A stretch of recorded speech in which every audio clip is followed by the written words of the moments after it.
Hey guys, welcome back to our my channel কাকিমার আড্ডা চ্যানেলে তোমাদেরকে ওয়েলকাম। তো চলো একটা নতুন ধামাকাদার ব্লগ নিয়ে চলে এসেছি ফর বার্থডে সেলিব্রেশন বলে বার্থডে লাঞ্চ সেলিব্রেশন। তো চলো মেনুটা আগে প্রথমেই বলে দিই, যেটা হচ্ছে তোমরা টাইটেলের থাম্বনেল দেখে বুঝতেই পেরে যাবে যে মেনু হচ্ছে আলু বিরিয়ানি আর চিকেন কষা। তোমরা অনেকেই জানো যে 10 তারিখ আমার বার্থডে গেছিলো, তো মা অনেকবারই ডেকেছিলো বাট যাওয়া হয়নি। আর 10 তারিখ যেহেতু শুক্রবার পড়েছিল, তোমরা জানো যে শুক্রবার দিনে আমরা নিরামিষ খাই, তো যার কারণে সেটা রবিবার দিন হয়েছে। মায়ের মন তো হবেই বলো, সেই জন্য আর কি। তবে আমার এখন আর এসব ভালো লাগে না। তো চলো দেখো, এখানে কিন্তু আমি হাঁড়িতে চালটা সেদ্ধ করতে দিয়ে দিয়েছি, 70% সেদ্ধ হবে। আর এখানে দেখো তোমার বেরেস্তাটা করে নিচ্ছিলাম বিরিয়ানির জন্য। বেরেস্তা ভেজে কিন্তু আলুগুলোকেও ভেজে নিচ্ছি। একটু ফুড কালার দেওয়া হয়েছিল আলুগুলোর মধ্যে, যার কারণে এরকম হয়েছে। আমি রান্নায় কিন্তু কোনোভাবেই কিন্তু তোমার কি বলে ওই হলুদ ইউজ করিনি, যা করেছি ফুড কালার। তো এখানে দেখো পেঁয়াজ, আদা, রসুন, টমেটো, একটু বিরিয়ানি মশলা, সমস্ত কিছু, একটু গরম মশলা দিয়ে এবার আলুটাকে আমি একটুখানি আলুটাও আমি 50% সেদ্ধ করে নেবো। আর ওদিকে দেখতে পেলে দুধ ওখানে ছিল, কিন্তু 10 টাকা দামি যে প্যাকেটগুলো দুধগুলো হয় আমুলের, ওই দুধটা 2 প্যাকেট ছিল। আর ওই মধ্যে দেওয়া ছিল হচ্ছে কেওড়া জল, গোলাপ জল, জাফরান আর ফ্রুট কালার। সেটা দিয়ে কিন্তু আমি যখন প্রথম বিরিয়ানি হবার কথা হয়েছে, তখন থেকে কিন্তু ম্যাক্সিমাম এটা 1 ঘন্টা হবে এটা জলের মধ্যে কিন্তু আমি ভিজিয়ে রেখে দিয়েছিলাম। তো চলো, দেখতে পাচ্ছি যে ফুড কালারটা দেখিয়ে দিলাম। এবার দেখো বিরিয়ানি মশলা। এবারে বিরিয়ানি মশলাটা আমরা ঘরেই তৈরি করে নিয়েছি। দেখো এখানে বিরিয়ানির যে মশলার একটা কাঁচা প্যাকেট পাওয়া যায়, যেটা আর কি গুঁড়োনো নয়, এটা আমরা এইটাকে সমেত আমরা কিনে নিয়ে এসেছিলাম। এটা এবার একটু সামান্য হালকাভাবে ভেজে নিচ্ছি, একটু তাতিয়ে নিলে কী হবে, ভাজতে সুবিধা হবে। আর জাইফলটাকে আমরা কী করেছি, আগে থেকেই একটু থেতো করে নিয়েছি। থেতো করে নেওয়া একটু ফাটিয়ে নিয়ে ওটাকে ভাগ করে নিয়েছি। যদি ফল বড় ছিল, ওটা মিক্সার গ্রাইন্ডার দিলে কোনো মিক্সার গ্রাইন্ডারটা কিন্তু আটকে যাবে গিয়ে, ওটা পেস্ট হবে না। তো যার কারণে জাইফলটাই কিন্তু আমরা ভেঙে নিয়েছি। আর এখানে যা মশলা ছিল সেই মশলাই, আমরা এক্সট্রা কোনো মশলা কিন্তু অ্যাড করিনি। তো চলো, এবার হচ্ছে মেন যে জিনিসটা, সেটা হচ্ছে ভাপে যে জিনিসটা দেওয়া হয় সেটা।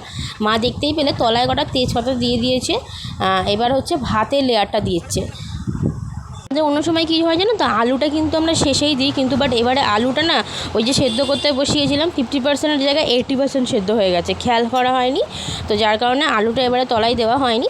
আলুর যে একটু সামান্য গ্রেভি ছিল, মাকে বললাম সেটা একটু তলাতে দিয়ে দাও। তো দেখো একে একে এবার বেরেস্তা, ঘি, তলায় একটু সাদা তেল, বিরিয়ানি মশলা আর যে জলটা আমি তৈরি করে রেখেছিলাম দুধ দিয়ে, সেটা দিয়ে দেবো। তো ঠিক এই সেম প্রসেসে একইভাবে কিন্তু লেয়ারগুলো তৈরি করতে হবে।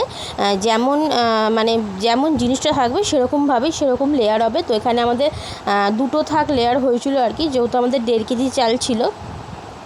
তো দেখো তলায় একটা দিয়েছি, এই একটা দিয়ে দিল। এবার দেখো বেরেস্তা দিয়ে দেওয়া হবে, সেম প্রসেস, বেরেস্তা দিয়ে দেওয়া হবে। তারপরে জলটা দিয়ে দেওয়া হলো, জল দুধ, কেওড়া জল যেটা আর কি দেওয়া হয়। এরপর ঘি দিয়ে দেওয়া হবে। নুন, মেন যেটা হচ্ছে নুন কিন্তু ভাতে সেদ্ধ করার সময়তেই আমি কিন্তু চালের মধ্যে, জলটার মধ্যে কিন্তু নুন, তেজপাতা আর একটু সাদা তেল দিয়ে দিয়েছিলাম। সাদা তেল দিলে কী হবে, একটার সাথে ভাতগুলো আর কি একটার সাথে একটা লেগে যাবে না। তো দেখতেই পেলে আমি মাকে বললাম যে ওপরের দিকে আলুটা দেবে, তলার দিকে আলুটা দিলে কিন্তু আলুগুলো বেশি সেদ্ধ হয়ে যাবে যদি গলে যায়, ওই কারণের জন্য। তো দেখো আমাদের কিন্তু ভাপ বসানোর লেয়ারটা কিন্তু তৈরি। আর একটা জাস্ট ওপর থেকে একটু ভাত দিয়ে দেওয়া হবে, ব্যাস, এরপরেই কিন্তু ভাপে বসিয়ে দেওয়া হবে। আর যেটা বলার কথা সেটা হচ্ছে, আমরা ভাপে বসানোর সময় অনেকে দেখেছি, যেটা হয়ে থাকে আর কি, অনেকে দেখেছি যে ওই মুখের সামনেই আটা ফাটা দিয়ে আটকায়। আমরা কিন্তু এরকম কিছু দিই না, কারণ বেকার, দেখো কোনো জিনিস নষ্ট করা আমার ভালো লাগে না, আটাটা বেকার নষ্ট হবে, যে কারণে আমরা কিন্তু কোনোভাবে কোনো আটা দিই না। আর যখন যে জিনিসটা কিনবে, তখন সেটা যদি ঢাকনা সমেতই কেনা হয় ঠিকঠাকভাবে, তাহলে কিন্তু কী হবে জানো তো, ভেতর থেকে কোনো ভাপ বেরোবে না। সেটা ভাত করার সময় বলো, বিরিয়ানি ভাপের সাথে দেওয়াই বলো, যাই বলো না কেন। তো আমাদের এই হাঁড়িটার ঢাকনা কিন্তু হাঁড়িটার সাথেই কেনা, তার জন্য আমাদের কিন্তু কোনো অসুবিধা হয় না। আমরা কিন্তু এইভাবেই করে থাকি। শুধু হ্যাঁ, ওপরটাতে একটা ভারী কিছু চাপা দিয়ে রেখে দেবো, 1 বাটি জল, 1 মগ জল এইভাবে রেখে দিই, তাহলে কী হবে, আরও জিনিসটা চাপা হয়ে গেল, সেই কারণে। কিন্তু আমরা কিন্তু কোনো আটা ফাটা দিই না। তো দেখো এখানে গ্যাসটা কিন্তু আমরা অন করে দিয়েছি। আমরা রেখেছিলাম হচ্ছে আধা ঘন্টা।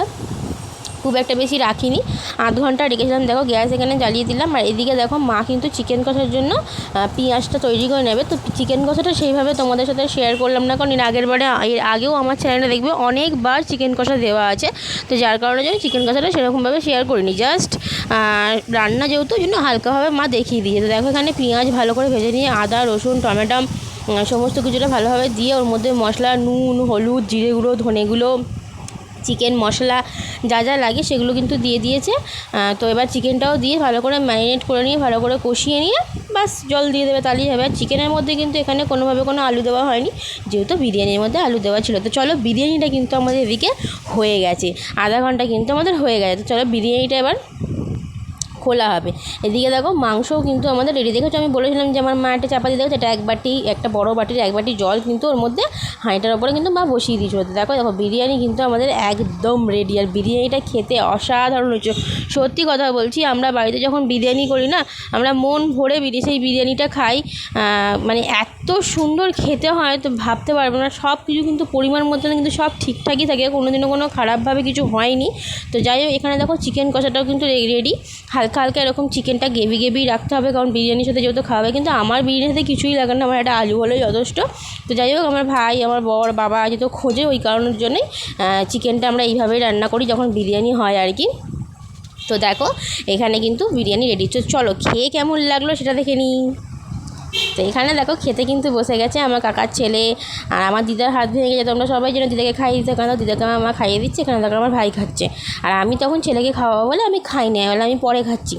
তো দেখো সবাই খেয়ে বলেছে বিরিয়ানি কিন্তু খুব সুন্দর হয়েছে, ফাটাফাটি হয়েছে। আমিও খেয়েছি, ভালো লাগলে লাইক কমেন্ট শেয়ার করে তো দেখাবে নেক্সট ব্লগে। টাটা।